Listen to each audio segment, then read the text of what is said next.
Ask any baller. If you know, you know. The game has changed, but it's still the same. You want it, go get it. Shazam! The inbounds pass comes into Jordan. Here's Michael at the foul line. The shot on Elo. The Bulls win! They win it! Mike, you're honestly telling me that he's top 5. Yeah. Top 5 of all time. No question about it. Booker, this is for the win. Got it. Wow. Yo. The ruling on the floor is made basket.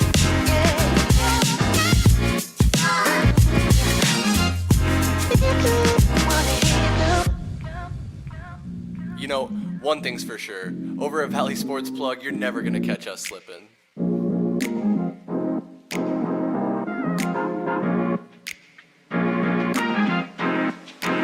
With the first overall pick, the Phoenix Suns select 3, 2, 1, yeah!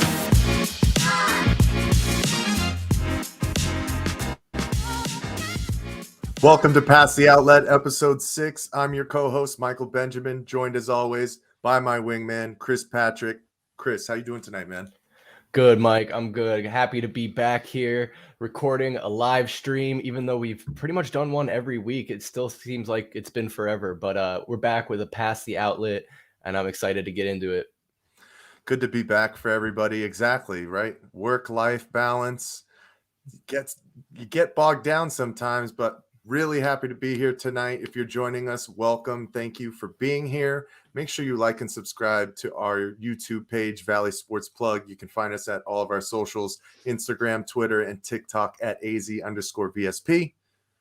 But Chris, I think I said it last time. Ball season is upon us. It's officially here. Phoenix Suns and the NBA started last week with a beautiful come from behind win against the Dallas Mavericks at home. We saw a big win against the defending champion Golden State Warriors this week as well. So a lot to get into with the Suns. But we got some other items for basketball that's on the docket to talk about today as well. Specifically, the Big Three and some comments from Ice Cube and Pac-12 basketball, which is right around the corner. But I want to pass it over to you, Chris, and you know, let us know what's going on with the Big Three going into season 6, I think you said. Yeah, I think it's either season 6 or season 5. They were founded in 2017. For those of you who don't know about the Big Three League, this is Ice Cube's league that he started up. I think I saw Clyde Drexler is the commissioner of the league, but basically it's a 3-on-3 style league that they play, and there's some unique rules. They have the 4-point line. They even have, I think it's called the Elam rule or something like that. We'll dive into it here a little bit, but basically that's where they turn off the shot clock in the fourth quarter and they play to a certain points marker, similar to, if anyone else was watching the NBA All-Star game, that's a similar system that they've implemented. So I did come across this article in The Source and shared it with Michael Benjamin. And so we do here on Pass the Outlet advertise and brand ourselves as a podcast that's going to cover all things basketball. And while I'm very excited to dive into the Phoenix Suns and their start to this season, I did want to talk about some maybe these other kinds of basketball topics, especially, you know, local and not local. So we'll get into ASU a little bit, talk about that at a high level. But yeah, Mike, diving in here to the Big Three League, before we go into this article in The Source, how much of this league do you watch, or like how familiar are you? So since its inception, I definitely kind of keep an eye on it because their big thing is having high-level basketball talent of guys who are probably a little bit older, who used to play in the league. So we see some, you know, familiar names like Jason Richardson, Amari Stoudemire, Leandro Barbosa. I know Joe Johnson had a big impact within that league. I want to say he won a championship. So there's some former Suns players, but there's also some just former great NBA guys who were in the league for a long time, and now they get to play within a competitive nature in a different style. So I'll keep tabs on it when it's going on. Do I have a rooting interest in any of the teams? No, not really. But it's something that I definitely keep an eye on for the schedule. And if it ever comes to Phoenix again, you know, I'm probably going to try and get it on my schedule and make it out to those games, because I think it's a cool system the way they do it, where they schedule in different cities and then basically have all the teams play each other. And that's how their schedule goes around. So you get to see a whole bunch of NBA greats, man. I'm all about that. Sign me up for that every day of the week, you know? Yeah, absolutely. I love the different variety and things that you can do with basketball. And this league is pretty fun to watch. I have caught a few games here and there. It's not something like I think you were kind of saying there. I don't go out of my way to watch it. But yeah, I was in looking up some more about this league and kind of catching up on everything that's happened since I haven't really been watching it as closely the past couple of years. The team that's won the most championships is Trilogy, and their head coach is Steven Jackson. Just to give you an idea of some names you might recognize from the NBA on this roster right now, their current roster has Al Harrington, Kenyon Martin, James White, just to name a few. And it's 3-on-3 basketball. It's half court, and I think that 4-point line is super interesting. But let's dive into this article here, written in the source by Dylan Camp. Just last week or a couple weeks ago on the 17th. It says Ice Cube recently accused the NBA and ESPN of trying to destroy his Big Three basketball league. Cube made the statement after NBA veteran Steven Jackson took to Instagram Live to encourage people to support the Big Three league. So he said, appreciate you. I assume that's Steven Jackson's handle. We definitely need everybody's support. The NBA and ESPN are doing everything in their powers to ignore and destroy the Big Three, Cube said in response to Jackson's message. Now, I thought this part was interesting. It's not the first time Ice Cube has spoken out about his league not getting the support it deserves. In 2020, Cube said that the NBA had stolen his idea of adopting the Elam rule for the 2020 All-Star game. For those that don't know, under the Elam rule, the shot clock is turned off in the fourth quarter and teams must hit a certain score to win. So he kind of says that there in the tweet, and it kind of goes on. And that is an interesting point. When you talk about maybe the NBA acknowledging or giving credit where credit's due. But Mike, do you think that the NBA needs to acknowledge or help out the Big Three league in any way? No, I mean, it's its own entity. Obviously, you have guys who played in the NBA that are on to this new league, but I don't think you have to have a partnership. I mean, the NBA specifically partners with the G League as its secondary market league, you know, that they have for guys who are trying to make a roster, almost kind of like the minor leagues for basketball. And now it's a resource for young guys who are coming out of high school to go directly to the G League instead of having to go to college or overseas, build their repertoire, play against some really good competition. And we're already starting to see some of that success from some of those guys who have gone to that league and transitioned over to the NBA in high draft picks, like Jalen Green, like I want to say Dyson from the New Orleans Pelicans, who will be here actually tomorrow going up against the Suns. But I don't think the NBA owes them anything. Is the Big Three a good product? I think so. I don't think it would hurt the NBA to have some kind of partnership with them, especially since you have so many greats in the Big Three that used to be greats in the NBA, right? I think that would be a partnership that you would imagine could coexist and work well together.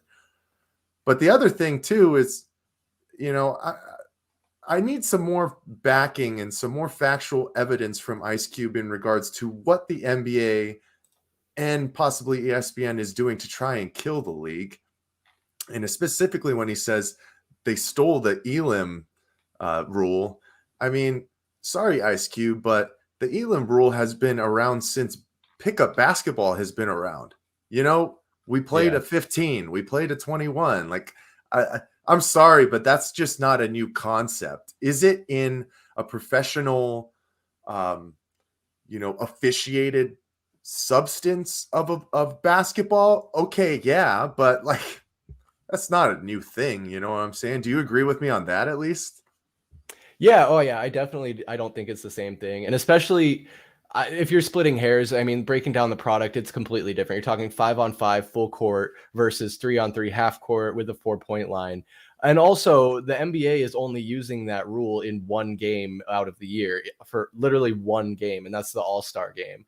And great point about we've been playing by that rule as long as basketball has been around. Like you said, play to 21, play to 15, whatever it is. So it's not a new concept. And I also agree that the NBA doesn't need to acknowledge or support the Big Three league. I mean, really, they're a rival for all intents and purposes. You know, they're trying to split the same market. Even it looks like their seasons kind of run concurrent. Now, there can be room for both. NBA doesn't play every single night, as I'm sure also the Big Three League doesn't play every night, but I'm pretty sure the Big Three League plays a lot on primetime slots like Friday, Saturday, Sunday type to get the most exposure. And to say they're trying to kill them, I think is a stretch, because of course ESPN and the NBA have a strong partnership. There's a lot of games that are aired on ESPN. So they're not going to sacrifice any time that the NBA could get by lending it to the Big Three League. Like I'm sorry, Ice Cube, but more people are going to tune in to watch the NBA than the Big Three League. Am I still coming through kind of clear, Mike? Yeah, you're good. Okay, cool. So in that regard, I also just think that you're right. The Ice Cube needs to provide more substance for his allegations here, because I kind of skimmed through the rest of this article, and it does expand. It keeps talking about that rule. I don't know if I'm pronouncing it right. Elam rule, doesn't matter. That's pretty much all he said, is they stole my one rule for one game, and that's why. And ESPN's not, and it sounds like ESPN's not partnering with them. But I don't know if I mentioned this. Ice Cube has a TV deal with CBS and Paramount Plus. Like, yeah, that's not ESPN, but that's a pretty big network to be aired on. I mean, I'm pretty sure the Super Bowl is on CBS sometimes. So I don't know. I get where Ice Cube's coming from. He doesn't want to be sunned. He wants to be seen as like on the same level. But it's like you do have retired NBA guys, but it's a reason there's a reason they're not in the league anymore. And there's a reason they're playing half court. So, stay. I don't want to say stay in your lane. That's kind of mean. But find your spot. And I think it does have a good thing. It reminds me, like when you said you can't wait for them to come here. Like, I would absolutely go see the Big Three when they come here. It kind of reminds me of the And One mixtape tour in that kind of way, where I looked forward to it every summer when they would be coming through. I think I got to go 2 or 3 times. Me and Matt, my older brother.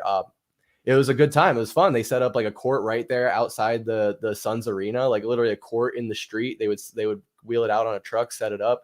That's where they would do the tryouts, and then play the main game inside. But that's And One. But anyway, I totally would go and see them. So I think this is just kind of maybe Cube trying to do some promoting for the league before it gets kicked off and get his name out in the headlines. Yeah, stir the pot a little bit. Get your name out there and talking about it. I don't blame him. I mean, one of the other situations for their league, it runs from mid-June to August. So it's not really going up competitively against the NBA. But it is a niche market. Yeah, it's basketball, but it's 3-on-3 basketball. Exactly like you said. It's a different style of game. It's a lot slower pace. It's waiting for screens. And it's older guys. I know they have that 4-point spot on the court, which is a cool little wrinkle that they can add to it as well. But, unless you're a true hoop head and ball is life like we say it is, there's some people who are just going to turn off the TV during those time frames because it doesn't really appeal to them like the high octane action of the NBA, So I still don't see why they can't coexist together and work together.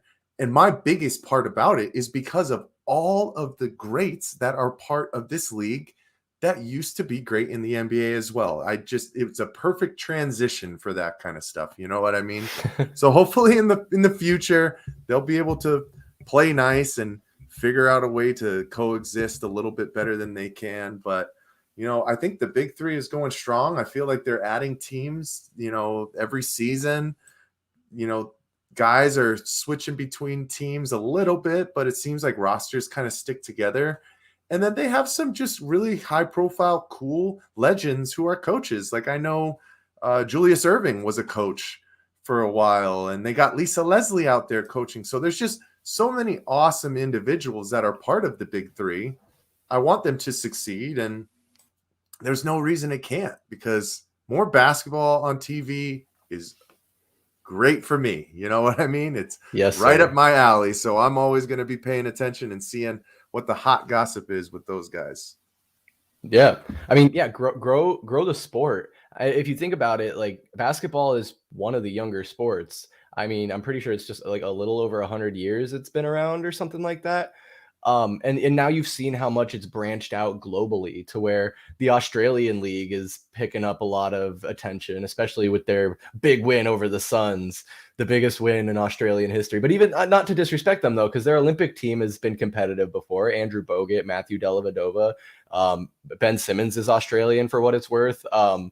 But my point being is I agree, grow the game. I think there is a place for both of them. You actually gave me an idea. I wanted to say, like, you got the developmental, the G League is what you do out of high school. Then you play in the NBA for, 10, 15 years. And then you go to the Big Three League. It's like a feeder league almost. So I could see if they keep trending up, adding teams, growing and getting attention.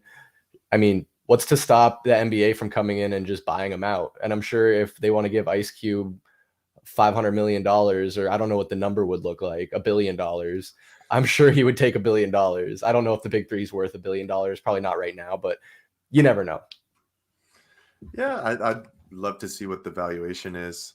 But I also feel this is like a passion project for Ice Cube. I know he's a big hooper. He's always loved the game, and he wants to be involved in some capacity. So I'd see it hard fitting for him ever selling the Big Three unless it was on a downward spiral and kind of towards the end, and maybe he could pull the plug and get some, money out of it. But we'll see how it goes, man. We will see how it goes.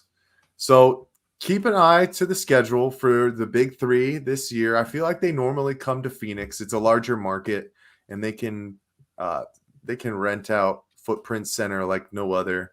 So keep an eye between June and August. Maybe you'll see Chris and I out there. But Chris, you got on the sweatshirt. Arizona State basketball is right around the corner. For that being said as well, U of A basketball is right around the corner. That's kind of more up my alley. Have a lot of family ties with the Wildcats as well. So don't hate me for that. I'm one of those rare people where I love both. I don't hate one or the other. It's Arizona, baby. It's Valley.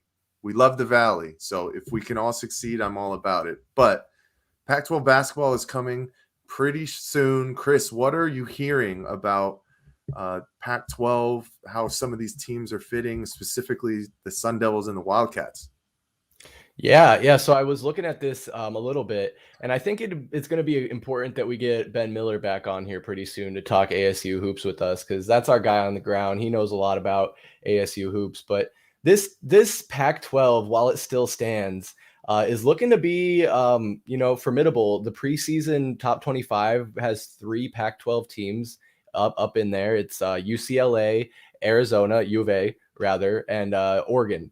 Am I missing one? Nope, those are the 3. So UCLA is ranked 8th, Arizona's 17th, and Oregon's ranked 21st. So, of course, those are opponents that the Sun Devils are going to be seeing throughout the season a couple times. And so not so much of an easy ride. We got some early games, or easy games earlier on. We have Tarleton on the 7th of November, and then Northern Arizona, or NAU, on the 10th. Texas Southern, VCU, Grambling, Alcorn State. That's kind of our first 6 games there. So a chance for them to play some of these maybe perceived easier games, get their flow going. I was looking at the ASU men's roster, and not a lot of names were standing out to me that I've really been hearing much about. Of course, Marcus Bagley is there back out there. He played last season, but I don't think did quite as well as he was expected to. So some people were surprised to see Marcus Bagley back on the roster. But we also got a set of transfers, some brothers, Desmond Cambridge Jr. and his brother is Devon Cambridge. Devon was a transfer there. I think they're both transfers from separate colleges. I would regretfully don't have that information in front of me, but what I wanted to talk about a little bit though, Mike, is when I was looking at the roster, I noticed a sophomore, Bobby Hurley Jr. is on that roster. So he's a sophomore, so it means he was on the roster last year. Did you know that Bobby Hurley's son was a guard on the ASU roster? I did not, but that's great, man. Keep it in the family. Get them all to ASU and being part of that team. Absolutely, man. That would be a dream, right? If you were a coach or you were a player and your dad coached somewhere, as long as you have a nice relationship with your father, like that'd probably be, a once in a lifetime opportunity to go and play for him. So that's awesome, dude. I'll go for it. But what kind of contribution is he really going to have to this team? He is younger, so there's still plenty of time, but who knows? Yeah, exactly. And it's hard to say. I mean, obviously Bobby Hurley was a great guard. Bobby Hurley, the coach, was a great guard for Duke back in his day. For those who don't remember, go back and look up what he did with Christian Laettner and some of the runs they had. Some really good basketball. Bobby Hurley is a super smart point guard. So I wouldn't doubt if some of that rubbed off on his son. Obviously, I think a lot to prove having to play for your father, and he's I think there's some level of risk you take as a coach by bringing your son onto the roster. So I would imagine, knowing with the kind of intensity Bobby Hurley coaches with, he probably holds his son to a higher standard than some of those other players. But besides the fact, I agree. I think it's super cool. It'll be interesting to see what kind of contribution he can make. But back to looking at the Pac-12 a little bit more broadly, and ASU, U of A, the whole mix. What do you make of us as the Pac-12 kind of seems to be falling apart as a conference, still having a pretty strong presence in the top 25? As far as basketball, I think you're going to consistently have some success in regards to the top 25 as long as Pac-12 is still intact, right? Oregon gets good recruits. U of A is just a well-known commodity within college basketball where you're going to get recruits just from names alone, right? Then you have USC and UCLA, but that's going to be changing here shortly, right? Because those are two of the teams that I believe are going to the Big 12. That's correct. That's right, correct? I think it's either the Big 12 is I think what they'll become. Was it the Big 10? Either way. So right now you have some powerhouse. You have some powerhouses which will consistently be within the top 25, but we did see some dips within the past couple of years. And it really just all depends. But West Coast basketball is some of the best basketball in the country. So we're going to be able to get recruits and we're going to be able to have teams consistently within that top 25. Now, with all of the realignments of not just the Pac-12, but it seems like we're going down a route where there's going to be maybe 2 or 3 power conferences. So then you're going to start to see kids who are on the West Coast stretching out to, the Midwest, almost to the East Coast, going to schools to stay within those Power 3 conferences. So I think we're still a couple of years away from seeing how that really breaks out. But until then, Pac-12 is still going to be able to be competitive. And I'd say probably because of the top 2, Oregon and Arizona, and UCLA. I know UCLA has really been competitive the past couple of years and making some nice runs in the tournament. So they should help keep the conference afloat. But exactly, man, I got to pick Ben's brain a little bit more, because what does the time frame look like before more and more are falling off and going somewhere else? That's really going to dictate the full landscape for the Pac-12 going forward. Yeah, 100%. Retaining that talent, staying competitive, and really building on something. I think it's so weird to me. I mean, just to talk on the Pac-12 more broadly. I mean, like we're pointing out, a handful of teams in the national top 25 conversation. I'd say in both of the major sports, in football and basketball. I mean, you look on the football side, Stanford seems to always be a part of the conversation. Oregon, USC is now even coming in their own, but that's besides the fact. I think it is on the Pac-12 to really, if they want to stay together, figure it out. I think like we've talked about on some of the other podcasts and streams we've done, and Ben's pointed out, it's really like the TV deals that seem to be killing them, the inaccessibility of the leagues. I can't remember the last time I was able to watch an ASU basketball game on a TV. I had to have been at a sports bar, because I definitely wasn't in the comfort of my own home. But even then, and that's another conversation we can probably get into on a Heat Check podcast or something. But the fact of the matter is, there's so many transplants in the Valley. It's bad enough on the professional level, but when you really break it down to a college level, and there's dozens of games on any given, day of the week for college sports. My point is the Valley, you go to a public like bar, restaurant that shows sports, and it's not guaranteed that you're going to see the local team. And it's the same with college. So I think that kind of, bringing it full circle kind of leads into the problem with maybe players, player retention in a way where the market isn't quite as big. They're not getting enough exposure. The fans aren't in the stadium. So there's not that appeal for the program in general. So it's a whole, snowball effect, I could imagine. I'm just speculating here, but all of it also boils down to winning. And if you don't have the players here that are capable of winning, then you're not going to get the support, and it's not going to grow the fan base. So I did want to the last thing I did kind of want to talk about with ASU basketball, and I hate to quit name dropping him, but again, Ben Miller, I think, might disagree with me here.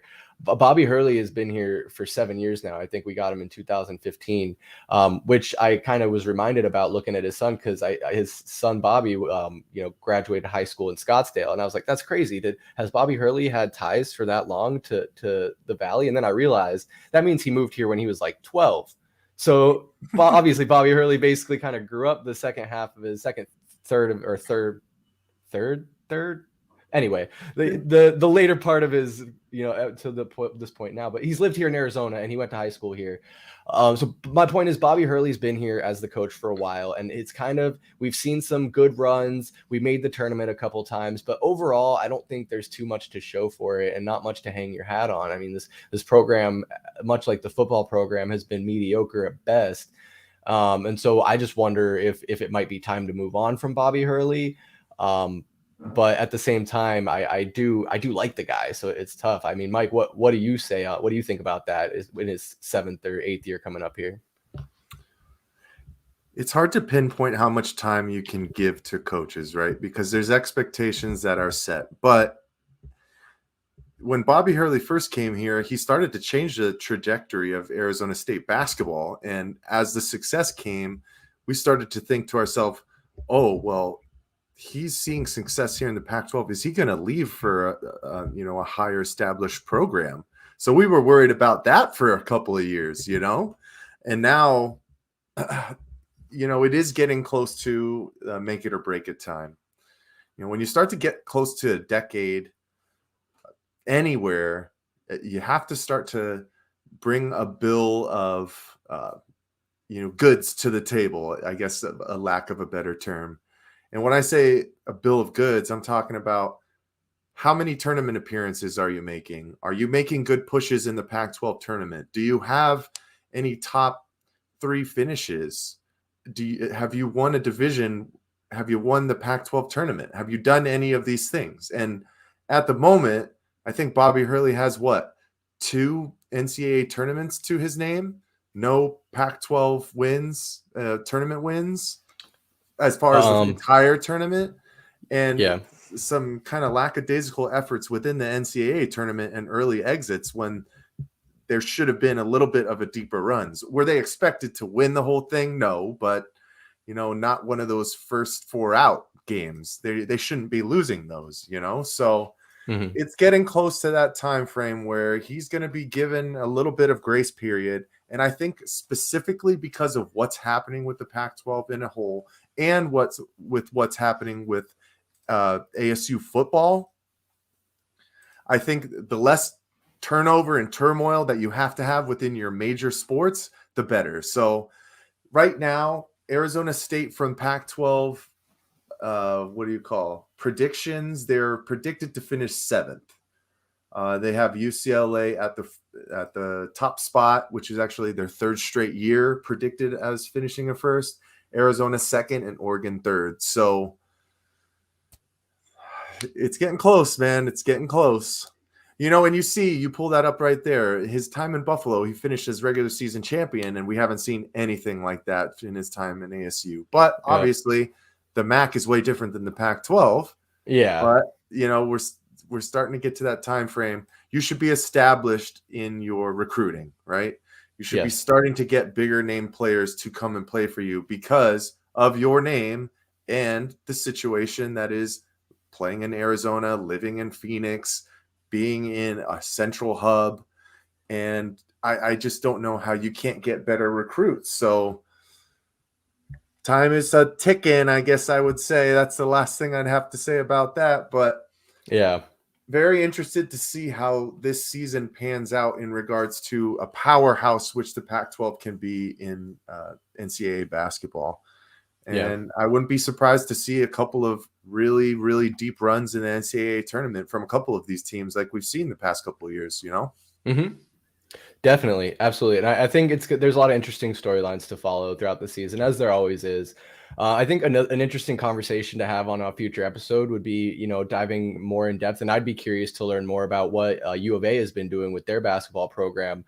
Of course, a lot of drama there over the past couple of years with Sean Miller's exit, DeAndre Ayton being involved in some rumors. That guy's name. I'm sure we're gonna talk about him coming up here in a bit, but.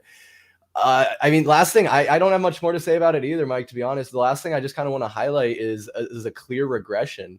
You see the last 2 seasons, of course, COVID kind of screwed everything up, but you got a clear regression. We're a far cry away from the 2017 season where we topped the AP at 3 and then the following year at 17. It's just been going backwards. He's basically 500 as a coach, 118 wins, 100 losses. So a little bit better than 500. I'll give him a little more credit than that. But honestly, those are the guys you kind of think of, like you said, getting close to a decade. I get he's a guy everybody loves, but are the results there, and how much of a leash are they going to give him to get there? So he's got this season. I'm optimistic. I'm always excited for basketball season. Like we're saying, it's the NBA, it's college basketball. It's prime time for it. And then I know it's a ways away, but March Madness, baby, I can't get enough of that. So looking forward to the next 6-7 months or so. A lot of sports, a lot of content we'll be putting out, and I'm real excited. But Mike, what do you say we get into some Past the Outlet? Absolutely. And this is our time to shine. And when I say that, I mean the Phoenix Suns. The Valley Boys are back. Off to a pretty good start this year, 3-1. Great comeback win against the Mavericks to start the season. Had a tough couple of bounces against Portland, ended up losing by 2 in overtime. Had the opportunity to push it to double overtime, but Jock Landale just came up just a bit short. And then we had convincing wins over the Clippers and the defending champion Golden State Warriors. So we got a 3-pack of a couple of things that we've been seeing from the start of this season. So we'll just go ahead and throw it right up on here and get into it. How about we just let it all play right at once, Chris? How does that sound? Yeah, I like it.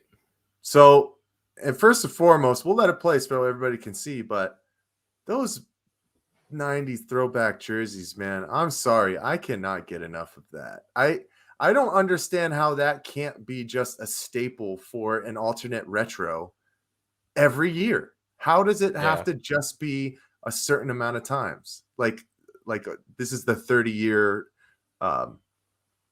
celebration of when the Suns went to the finals in 92, 93, but these are just too clean. Like same thing with like those Toronto Raptors 90s jerseys, those Memphis Grizzlies jerseys, like just kind of keep them in rotation. Like it's a classic. It's part of the game.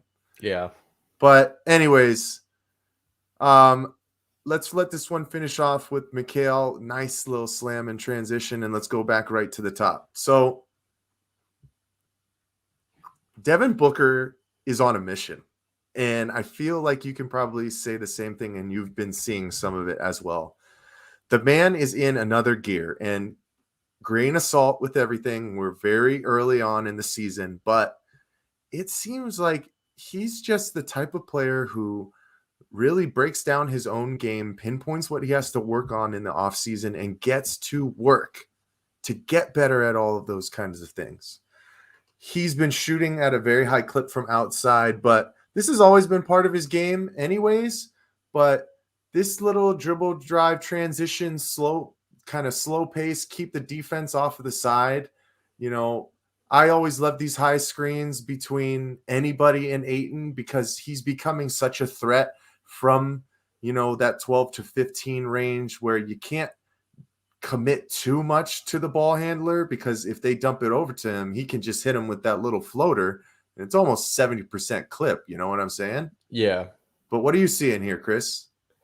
Yeah, I'm seeing the defense having to make some tough decisions there. I think that's James Wiseman on his heels as Devin Booker's kind of driving in, and I've been trying as we're watching this, I'm trying to decide if I would have liked Devin Booker to dump off that pass or try to. I mean, he would have had to kind of weave it in there, but I feel like a nice crisp bounce pass could have got that into DA. But then you're looking at DA essentially taking the exact same shot. He likely would do a little float shot like that rather than slam it at home. But I don't know.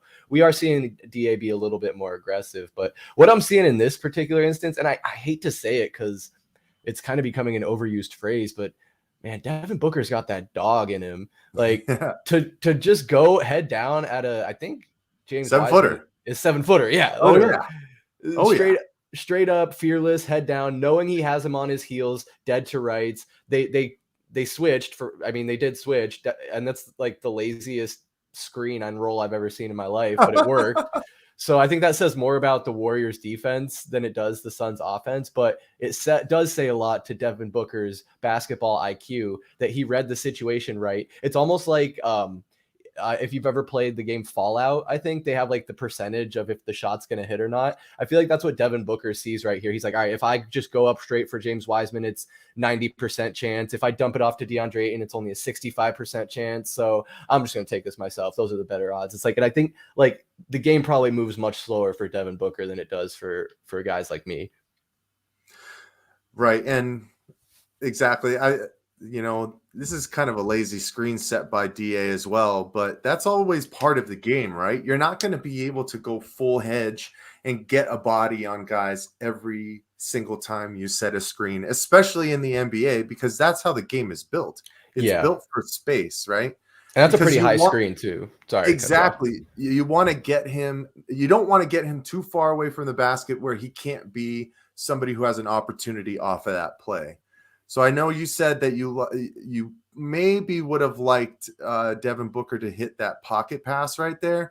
The one thing I do see with that is Stephen Curry is leaking kind of right there. So that's maybe why he didn't go with that option, because he sees that he's right in the paint, kind of trying to see that Cam Johnson's on the outside, but the trailer from the screen is diving down. That's more imperative to step in for the help, especially since Andrew Wiggins is trailing so far back. That was such a weird angle that he took on that change. But it also doesn't look like, exactly like you said, Devin Booker didn't shy away from this at all. As soon as he hit that corner and knew that Wiggins was on his hip, he hit that real quick 2-step sprint right there to give him momentum to get right up into his shot, and he can elevate with the best of them. I mean, my favorite picture from this offseason was probably that one of him doing a turnaround jumper against DeMar DeRozan at one of those like Rico Hines camps. And the elevation on that was just mind-blowing. Like, and you could almost be like, I'm sure he barely put effort into that. You know what I mean? It's just wild. But Devin Booker, like we said before, if this team really wants to be successful and make a good push this year, he has to be in the MVP conversation. And he started off this season exactly like that. What else are you seeing from Book so far, Chris, that you're liking? Man, like I said, like just the aggressiveness, and I just want to like piggyback off what you just said about his elevation. I mean, just in that freeze frame right there, look at where his feet are. That's almost at James Wiseman's waist. Mm-hmm. So I mean, he's getting up and over him, and like even James Wiseman goes to try and kind of contest late, but moreover, to what I'm seeing out of Book overall is just relentless attacking and scoring and really taking his game to his next level. I mean, just when we think he can't get any better, it seems like he is still playing like he has something to prove. I wouldn't say he does, but I'm glad he feels like he does, because if he's going to keep pushing himself like that, boy, I'm excited to see what happens. And I think if I had to guess, Devin Booker really wants to be in that MVP conversation. And if he keeps playing like this, I don't know how he couldn't be. I mean, it's really early in the season. Not to take anything away from Devin Booker, but there's some other guys playing out of their minds right now. Kevin Durant, Giannis, as always, Luka Doncic, of course, every Suns fan's favorite player. I mean, we're past the days of LeBron James, dominating this league as we see the Lakers struggle. But to specifically with Devin Booker, I think he takes on all those challenges head on, like we just saw with Klay Thompson, where even after Klay was ejected from the game, flashing the 4 rings hand sign in his face, Devin Booker goes after the game and says, "Man, I love Klay Thompson. I wanted to be Klay Thompson." But without saying it, he almost said, "Now I realize I'm better than Klay Thompson." And he might have those 4 rings, but my career is a lot newer than his is. Clay's, he's getting up there. He's in his early 30s at least. So I don't know how much of his best basketball he has ahead of him. Kill him with kindness and kill him on the court, man. That's what the greats always do. So I'm really excited for Devin to keep expanding his game and kind of see how everything fleshes out. I'd be interested to see if he ends up with over 30-point average this year, because right now it just seems effortless. His shot is on point. His creativity is really unmatched, and he is the best shooting guard in the league right now. And I don't know if it can be debated. And he's starting to kind of cement himself as the upper echelon, top 10, top 5 players in the league. So we're going to need him. But one of our brand new additions, who has just been a breath of fresh air to this bench, and him, our favorite Australian, Jock Landale. He has been really filling his role as the big man off the bench to the point where it almost seems like it's becoming interchangeable between DeAndre Ayton and Jock Landale in regards to production. Now, player-wise, they are obviously very different, but he's coming in and contributing at a very high level. And he's doing the things that he needs to do as a big man, contesting the basket, being that last line of defense, getting consistent pressure on ball handlers and drivers, and finishing at the basket with authority. And I've been pleasantly surprised with what Jock's been doing so far. Chris, what about you? Oh yeah, 100%.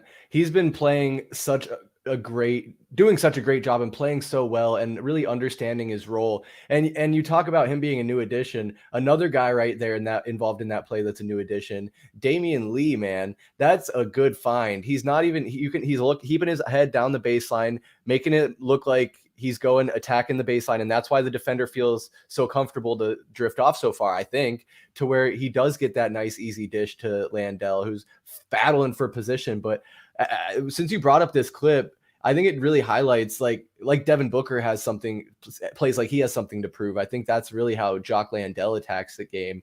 I have this quote here from him. He said, "I play such a high intensity brand of basketball, and that's what I got to do to stay at pace with some of these guys. When I'm a backup center in the NBA, I can leave it all out there." So he knows that he's not going to be the guy playing 35, 40 minutes a night. So he's going to make the most of his 20 so minutes. And when he gets out there, he's going to give it his all. And I love that mentality. Absolutely. 100%. I love the energy that he's giving this second unit. His punch off the bench, his scoring punch specifically, is very much needed, especially with the firepower that we lost to Cam Johnson in the, going into the starting lineup. And one of my other favorite things that I feel like this team has really been starting to be more cognizant about is really taking advantage of your mismatches at the big position. We saw it heavily against Golden State. There was plenty of times that DA was matched up on Draymond Green. And I know Draymond Green is a big brute kind of guy, but DA has 5-6 inches on him. And they were getting switches and exploiting the matchup with Jock as well, getting him right at, that circle, mid-circle, and getting him the ball. And all he'd have to do is give him one move and turn into his fader. And that's how he ended up with 17, 18 points and big contributions that this team is going to need from the second unit, because, guys like Chris Paul aren't going to be relied on to score as much. And we're going to talk about that here shortly. I know we are, but I've been very impressed with his ability to seamlessly come into the game and just feel like there's not that much of a drop off, right? He doesn't do the same things that DeAndre Ayton does. For DeAndre Ayton's size and skill level, he is a freak athlete. But Jock is just very meticulous. He's smart about positioning. He understands when to attack, and he's not shy about putting up his shots when he has his opportunities. And that's what I want from my bench guys, because they need to fill up the stat sheet, especially on nights where, Devin Booker might not be shooting as well, putting up 34 effortless points. There's going to be some nights where Devin goes 4 for 18, and we're going to need guys to step up. And that also makes me excited about other guys like Damian Lee. I mean, we're starting to flesh out who's really going to be a part of this rotation, right? Obviously, we're still waiting to see what happens with Jay Crowder and what kind of piece we can get back with that. But it seems like guys like Dario Saric, Bismack Biyombo, and Josh Okogie are all taking back seats to these guys like Jock Landale and Damian Lee, because they're just producing, and they're producing right now. Obviously, as the season goes on, those guys are going to have to get more minutes, but I've been liking what I've been seeing from those new guys. But our bench unit overall as a whole, we still need a piece or two. Yeah, I think that's going to tie into a conversation we could have here in a little bit, but I agree. Like, I'm very excited. I think we're seeing a legend in the making in Jock Landale. If he would have hit that shot, that tip back in overtime, oof, what would we be talking about? I don't know, but I think we got one more clip in this set, right? We do. And this comes to the generality of this team, right? We have a lot of young pieces. We want to push the pace. And our guy, Chris Paul, I don't know how you feel so far, Chris, but I feel like there's just something missing a little bit right now. And yeah. I want to – this is going to transition into Reddit Reacts as well, but this is obviously a great play, an easy play that Chris Paul makes all the time. Grabs the rebound, pushes the pace, slows it up just a little bit in order to for Mikal to, stretch behind the defense on the fast break, and finishes with a nice slam. But we've been seeing a way different Chris Paul, haven't we, Chris? Yeah, absolutely. I mean, it's been concerning. A lot of people have noticed, and I think it's hard not to. He's just not the same guy that we have seen here in the past couple years. I mean, you really think back, and he was the second scoring option behind Devin Booker. He was pulling up a bunch from mid-range. He was attacking the cup. And now just a real slower pace, a lot of more passive, not taking those shots, letting these other guys get the scoring opportunities. And I don't know that I necessarily have a problem with it, but at the same time, what's the reason for it? Is it a conscious thing that, him and Monty and the team, it's a game plan where they're going to try and lessen his burden so that he can be 100% at the end of the season, and maybe if he does have to be a scoring option in the playoffs? But if you're not going to stay, I'm sure Chris Paul's putting up shots in practice. I know he's still shooting, but when it comes to game time moments, if you go a whole 82 game season being passive, not taking shots, is he going to be able to flip that switch come playoff time and, come back to being that guy that we can really count on? If in a pinch, if it's a neck and neck game in the fourth quarter, they're double teaming Devin Booker, can Chris Paul be one of the guys that steps up and score? I don't know. I think so. I mean, he is older. He's been a little injury plagued, but I think I'm in the concerned camp a little bit. Without much dialogue from the team or explanation, I just think we'll have to kind of wait and see how Chris Paul does over the course of the next several games here. Yeah, and obviously before the start of the season, I think that was some of the sentiments that I had as well in regards to him taking a back seat, because if the long-term success of this team was going to be making farther pushes in the playoffs and hopefully winning a championship, it was going to have to start to transition to some of these younger guys who are starting to make a name for themselves, specifically Mikal Bridges and DeAndre Ayton, right? DeAndre Ayton got his big bag this summer. He needs to start producing and putting up the numbers to back that money. Mikal Bridges, runner-up in Defensive Player of the Year, has always been pretty solid offensively, but that's the next step that you wanted him to take. So you wanted Chris Paul to start to take a back seat. But the one thing that I'm concerned about is And it goes back to what you were saying as well. Is it a conscious effort, or is he second guessing himself a little bit more than he normally does?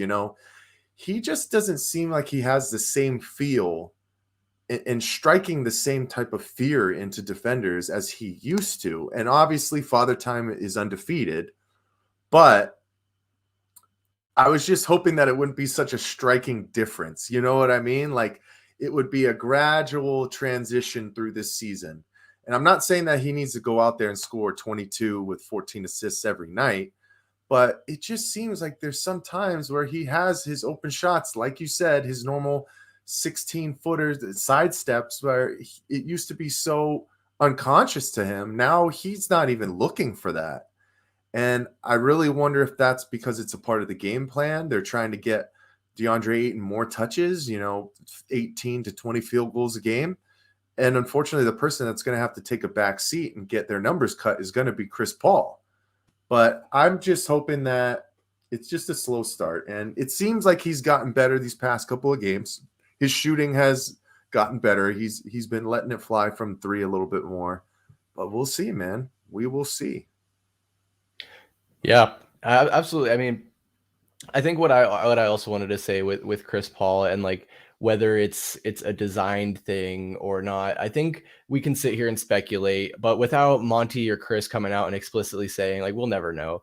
But just to add to the theories, I think it could also be, like, I think I was kind of alluding to, part of longevity concerns and his availability late in seasons and playoff runs, where you do think about it, if you're leaving your feet, taking jump shots, you're more susceptible to potentially coming down funny, getting fouled hard, that wear and tear. So with a lot of scrutiny right now around tanking and resting players and days off, I know maybe, I don't know what the current rules are. I don't know what the rules are, to be fair. I know it's frowned upon heavily, and that in the past they have, I think Adam Silver's issued fines for teams resting players at inappropriate times. If not, it's severely frowned upon, and it sounds like action is going to, go into place. So I say all that to maybe speculate that could be a concern, where if they can't give Chris Paul a few games off for no reason at all, that maybe they just have to find other ways to get him that rest. And that could be through a lightened workload, during the course of the game. But I think there's going to be a balancing act there. And I just hope that it is something, that I would rather it be something intentional and planned than, like you said, have it be like he's questioning his ability or second guessing himself. Exactly. And we're still going to need him. We're going to need his prowess and his leadership. If this team is going to make a deep run, am I going to need all the scoring? No, I'm still probably going to need the assists, but I need him to play within the system and not be scared. That's just kind of what it comes down to, because I think Cam Payne is still just such an unknown, and any of these other backup guys, which we really don't have at the moment, if he's not what he has been the 2 years that he's been with us, it's really going to put a lot more on these young guys. Like you see in this photo, the time may have come already. Yeah. Mikal, Ayton, Booker, and Cam Johnson, especially Cam Johnson, now that he's joined the starting lineup, they're going to have to lead the charge and have that wisdom from Chris Paul. But in talking about, I guess, changing of the guard, I loved the tenacity and the chippiness that we saw in that Golden State Warriors game between Klay Thompson and Devin Booker. But Chris, do you think that Klay Thompson is already washed? Oh man, I'm not surprised to see this on the Suns subreddit as we move into Reddit reacts here. I'm not surprised that people are going to say that. He's coming off 2 tough seasons of injury. I think he kind of started playing some games the end of last season and was with them through their playoff and championship run. But as I recall, he wasn't the same old Klay we remember from their previous championship runs. He wasn't putting up 30 points every single game. He wasn't lights out as much as he was. I was watching a Warriors game a little bit earlier. I think even it may have been this week, but Klay Thompson was doing terrible. He was like 0 of 6 from the 3-point line. I was watching it and he's on my fantasy team, so that's even better. I don't know if you guys caught that fantasy draft, but I definitely took Klay Thompson, and I'm looking for him. I mean, fantasy wise, I'm looking for him to have a resurgence. So I'm not in the washed camp. I bought into Klay Thompson. So I think he could, find his role and still be he's a killer spot up shooter. I mean, Klay is one of the best shooters in the league still.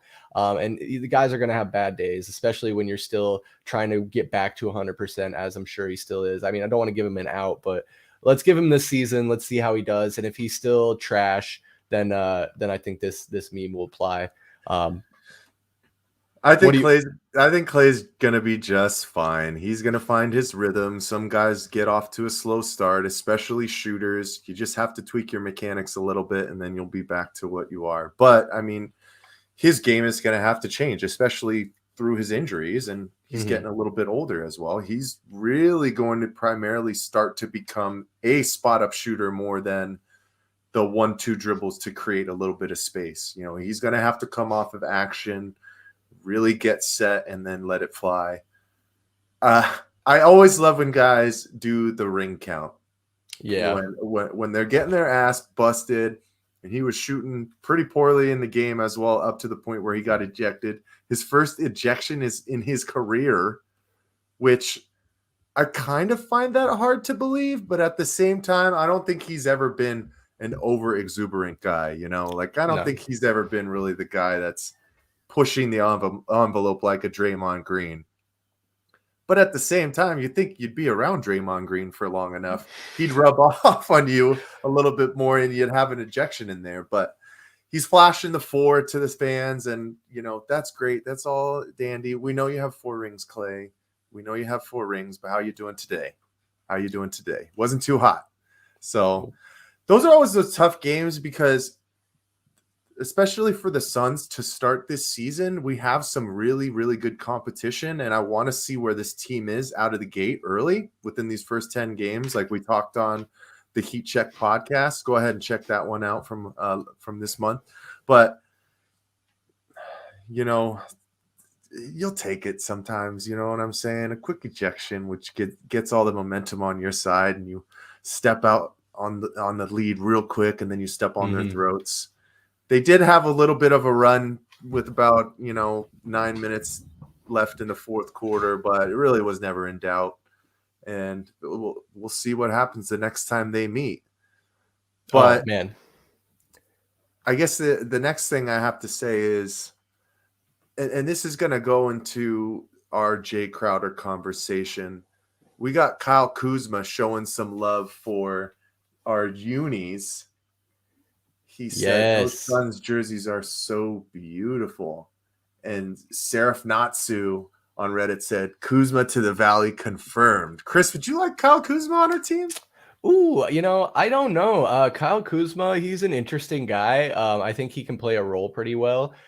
He kind of reminds me of Larry Nance Jr. in a lot of ways that they play, which I think is another guy we did have in the recent past.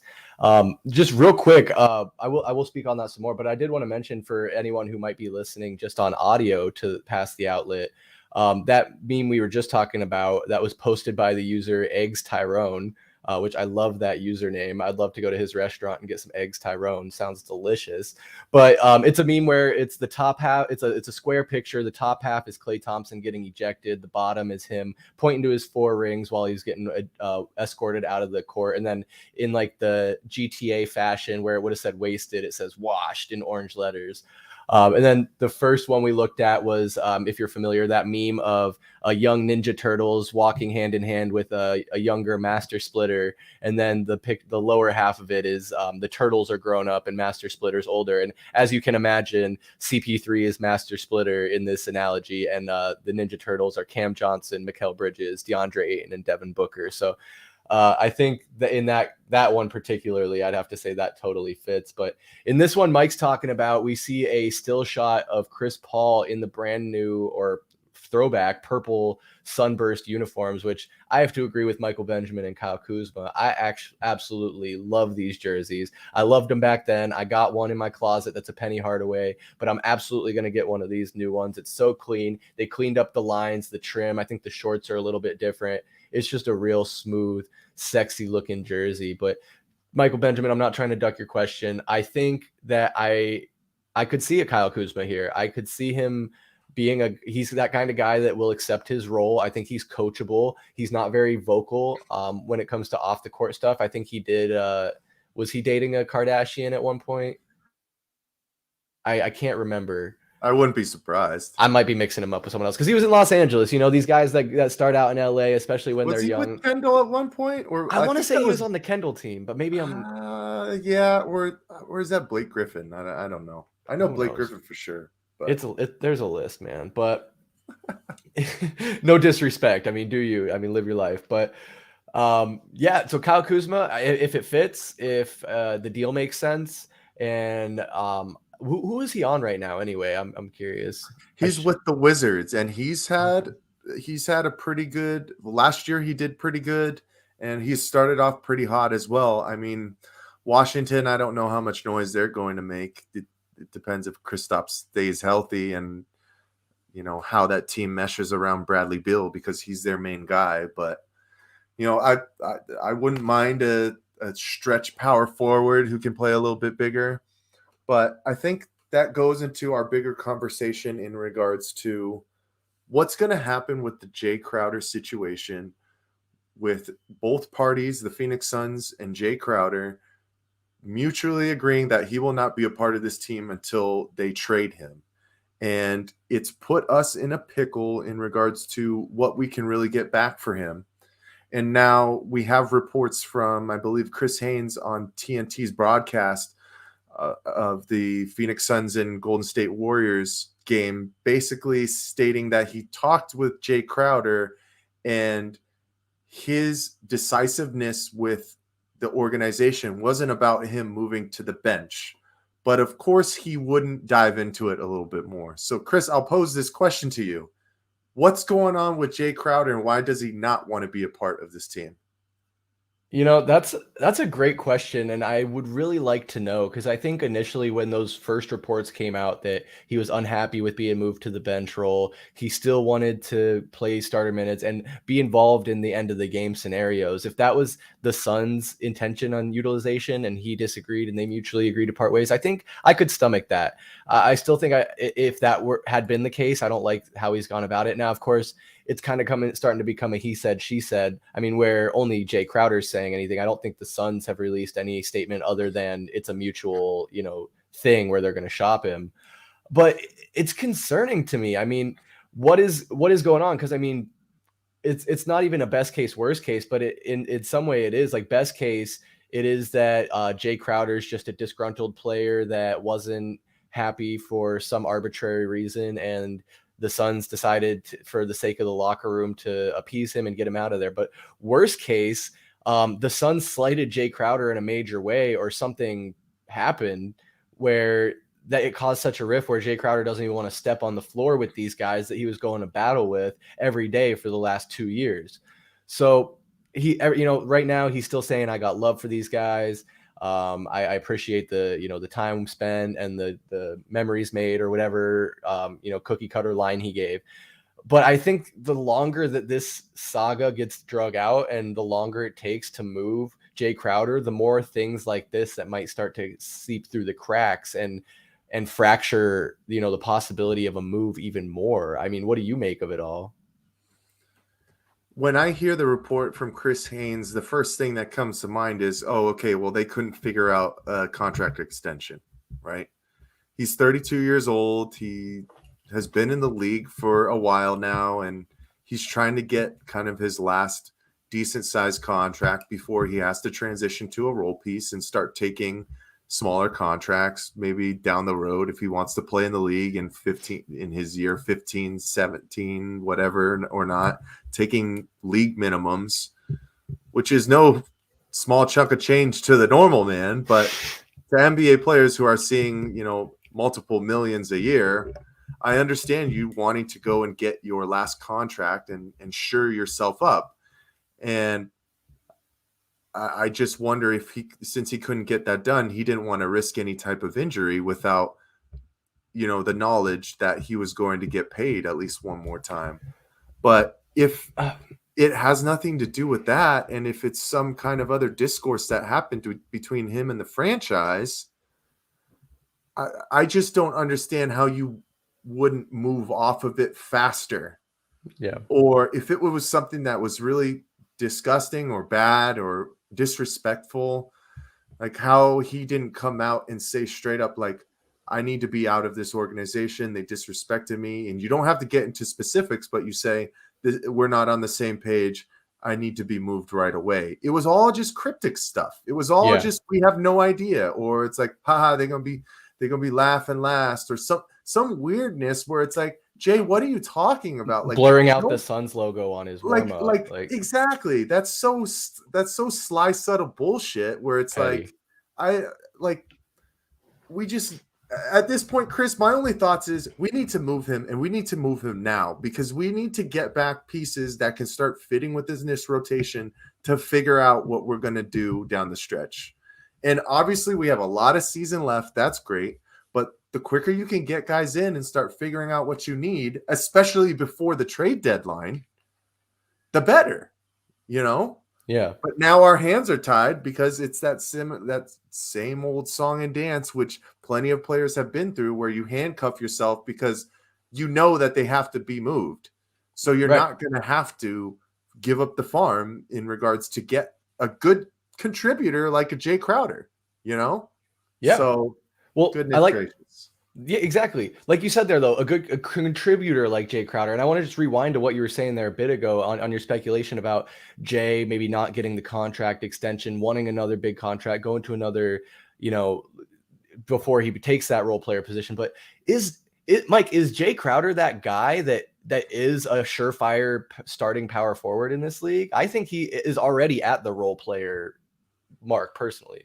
Yeah, I don't want him as a starter anymore. I mean, down the stretch last year, I didn't want him as a starter either. I mean, we talked about it before. He might have been the best player in that Dallas Mavericks series as far as consistency. There were other guys who had better spurts and better games, but he was more consistent. But then in that Pelicans series, he couldn't hit water if he fell out of a boat. That might be my favorite saying of all time, so I got to use it every once in a while. But for what he does, especially on the offensive end, where he only wants to be a shooter, he is way too inconsistent to be in my starting lineup. I can take that. I can take that from him for 18, 20 minutes a night, but not for 34. You know what I mean? Because you're doing more of a detriment on the offensive side than the defensive side. And yeah, he was a great defender. I understand that. He put good ball pressure, but Mikal Bridges is an all NBA defender, and we have guys who are starting to take steps up in that regard. Devin Booker is starting to expand that part of his game as well.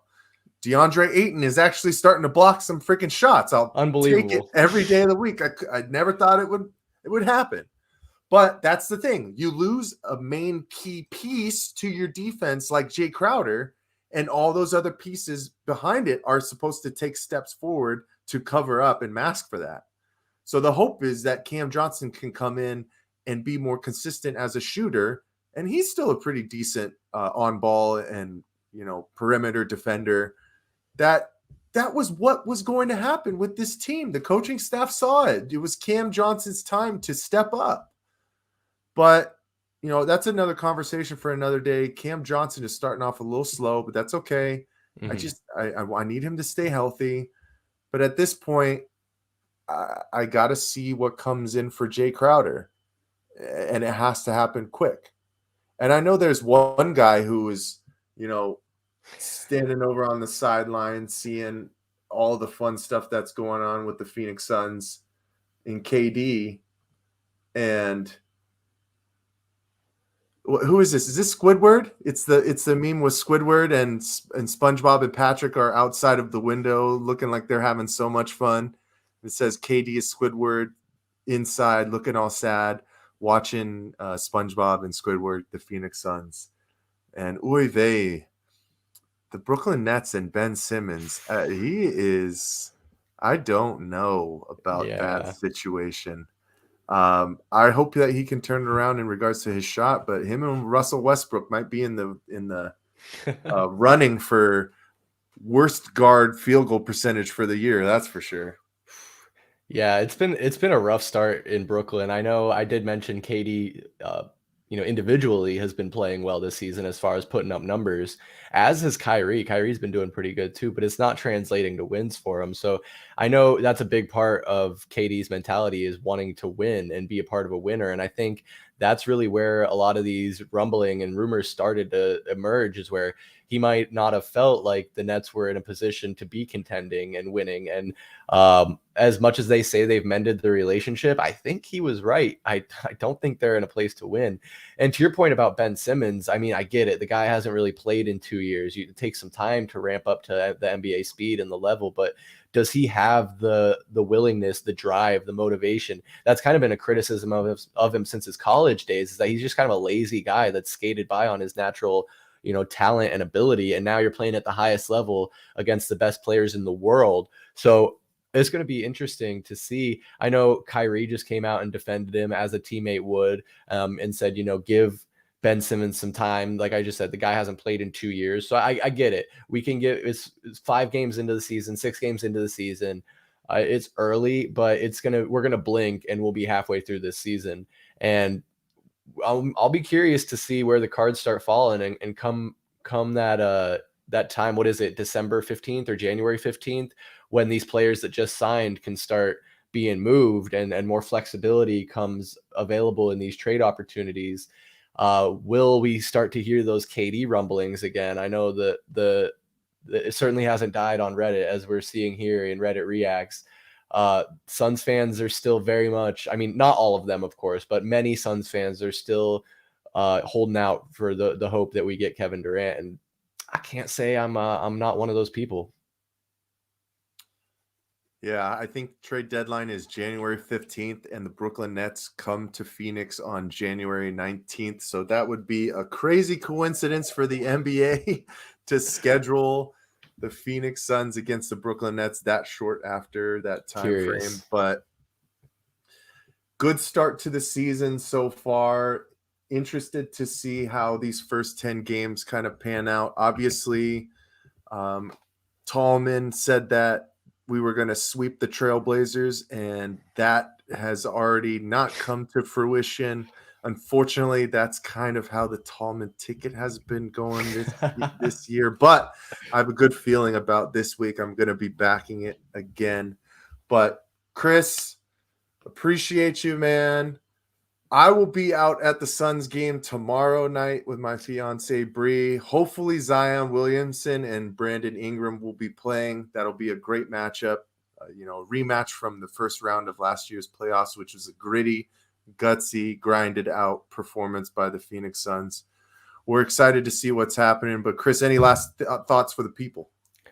Man, just really, really excited and now optimistic for this upcoming Suns season. I like what I've been seeing out of the boys, Devin Booker, DeAndre Ayton specifically. I am looking for DeAndre Ayton to start living up to that contract he got. He wanted it. He got it. So let's see it, man. And last thing I'll say is I am very happy for you guys. I think you'll have a lot of fun at that game tomorrow. I wish I could be there, but we'll see, man. The Suns, the Pelicans are nothing to mess with. They're a pretty good team, and I think, like you said, if Zion and Brandon Ingram are there, you could be in for a really, really nice game and a good treat.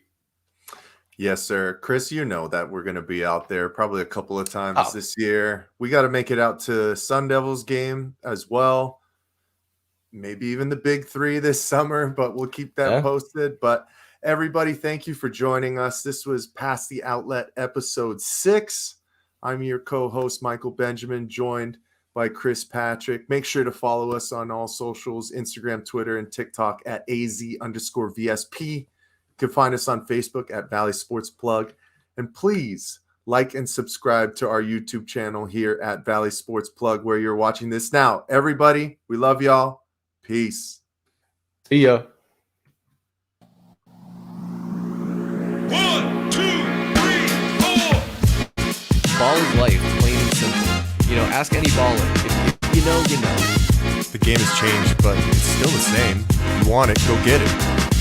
Shazam! The inbounds pass comes into Jordan. Here's Michael at the foul line. The shot on Elo. The Bulls win! Mike, you're honestly telling me that he's top 5. Yeah. Top 5 of all time. No question about it. Booker, this is for the win. Got it. Wow. The ruling on the floor is made basket.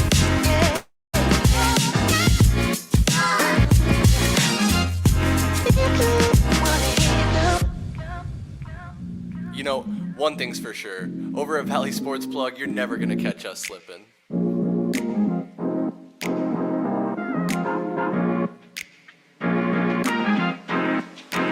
With the first overall pick, the Phoenix Suns select 3, 2,